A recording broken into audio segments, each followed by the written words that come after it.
Hey guys, it's me, Urban Gardener, the Happy Cultivator, and I'm coming back to give you guys a little update on the no-till beds that I built out here in the front yard to serve as a little bit of a grocery store for me and my family.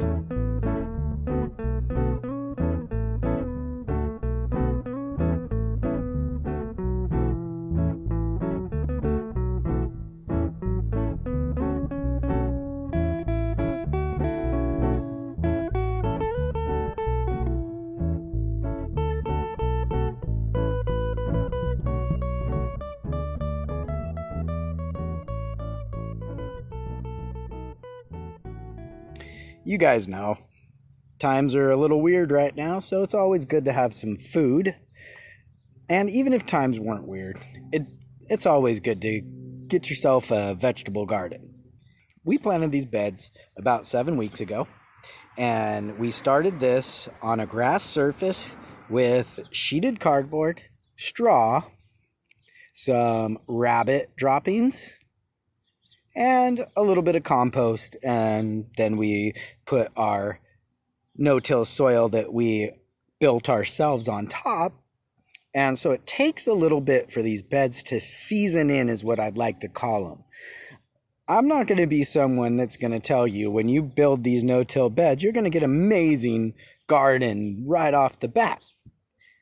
Well, you'll get a pretty good garden still, but there's a few things you're going to have to do and some things to expect. So I just wanted you guys to know what to expect from one of these brand new beds. Now, as you'll see, there is some grass that has made its way through. Well, so you're going to have to come through every now and then, and you are going to have to pull some of this stuff out. Well, it's not really that big a deal. There is a little work to be done to get these guys started. So you just come through and you do a little bit of, shake it off, a little bit of gardening maintenance. So I will be coming back through here and pulling some of this out. Now here you see what we've made the bed up of. And you see that's the straw right there, and you can see it's already breaking down and decomposing, and that's serving to feed the vegetables. Now a really good crop to start is beans. Beans will provide nitrogen. Once they're done, you can put this back into your compost, providing nitrogen. Well, they also don't need a lot of nitrogen out of the soil because they make their own nitrogen with some nodules on their roots. I didn't want you guys to expect everything to grow perfect from seed out of these. Now you'll see I have some bok choy and some pak choy here, and some of them are doing well, but some others, they're struggling a little bit because this bed is still breaking down.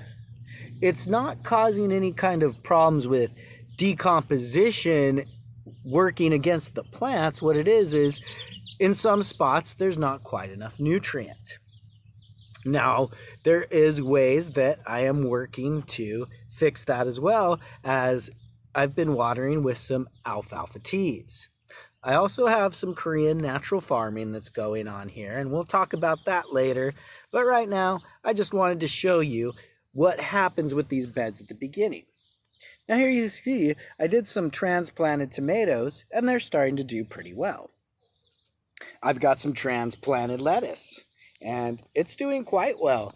It was about the same size as transplant as when I did the bed over here, where you can see all of that's going to seed now. I got many I think I got 4 or 5 harvests out of that, really good harvests out of all that lettuce.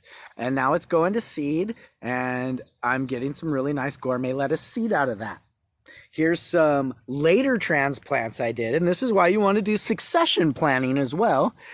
You can see that one's already starting to bolt on me, but here's some succession planting, and I'll get a few little, maybe 2 or 3 harvests out of this before they bolt. It is getting pretty hot here in Southern California now.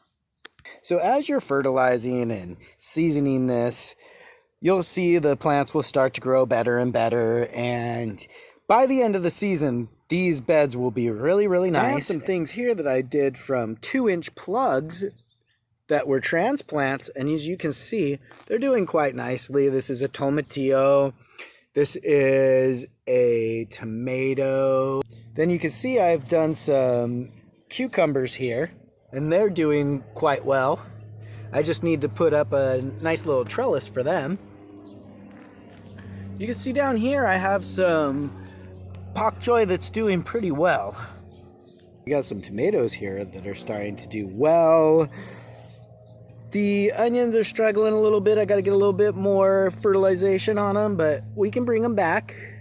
That's the thing you want to watch with these fresh beds too, is just how much fertilization they're going to need. And what you're going to want to do is just make up some nice organic teas. And I will have some videos on the teas as well. What I use, I like to use alfalfa cube tea. And then I will also use some bean sprout teas. For instance, this garden right here just got some bean sprout tea this weekend. So that should really help kickstart some of this stuff too. So now let me take you guys on a little bit of tour of what I've put into the little supermarket we got here now. Right here I have some flame seedless grapes. This is my avocado that's been around. I have some celery that I've put in here. I have some Zapallo del Tronco. They are a type of squash similar to a round zucchini. They come from Argentina. I have some round zucchinis over here, and then I have some cauliflower and some Brussels sprouts. Right here I have a lemon tree. This is my chirimoya. It's starting to come back quite nicely for the season. And we do have some flower buds starting there, which is nice. Put a little bit of a sequoia strawberry on the bottom there just to keep it company. I brought over some goji berries from my backyard. Here's the other bed that's starting, and you can see it still needs a little bit of fertilization, and it's got a lot of these. This is actually from your hay, so you got to go through, and these aren't bad. So they are going to come up, and don't worry about them. They're basically just wheat, barley, or some other grain seed that sprouted, and it's not bad. You just pull them out and leave them on top. And what will happen is these will die off, and the worms will come and they'll eat these roots and the green matter and put it back into the soil.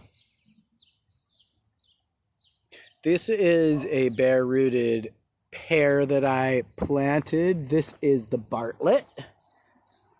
Here is a Anjou, I believe. Is that what I bought? Yes, Anjou. That is an Anjou pear. Like I said before, all my lettuce is going to seed back there. I did plant a little plot of corn, not expecting a lot of that from that. That's just fun for my daughter. Then over in the berry patch, we have some gooseberry, jostaberry, elderberry, a lingonberry, some blueberries throughout. Here's the two bigger blueberry bushes. And they are starting to put out some blueberries. It's nice to see the blueberries.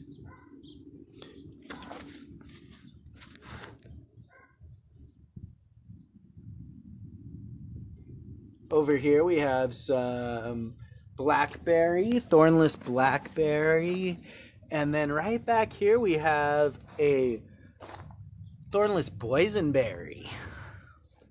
Strawberry patch is doing pretty nicely. We've got a nice one right there. Yeah. Love strawberries. Rose, my daughter, loves strawberries a lot. So needless to say, I don't usually get the strawberries. So every now and then I gotta sneak one when she's not looking. Here we have a Dorset semi-dwarf apple. Bare root. And then here I have a Anne Marie, is that what it's called? No, Anna. It's an ultra dwarf Anna.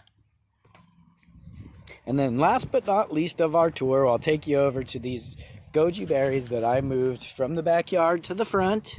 And they're right next to this fig cutting that I got from one of my friends. So thank you for that, True Funk Soldier.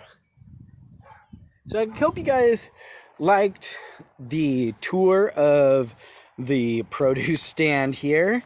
And I hope you guys liked the information on starting these new no-till beds, so you know what to expect.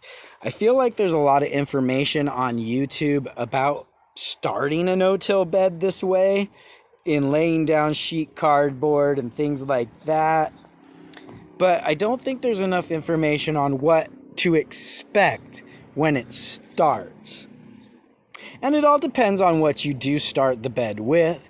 But if you are going to start with a straw underneath, you could end up with some shoots coming up from the straw that are seeds left in there. And then you can actually have some grass that will make its way through the cardboard as the cardboard breaks down. It does take some of these grasses up to a year or more to really fully die off.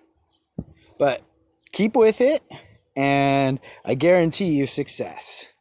With that, guys, keep happy, stay stoned, and urban garden, guys.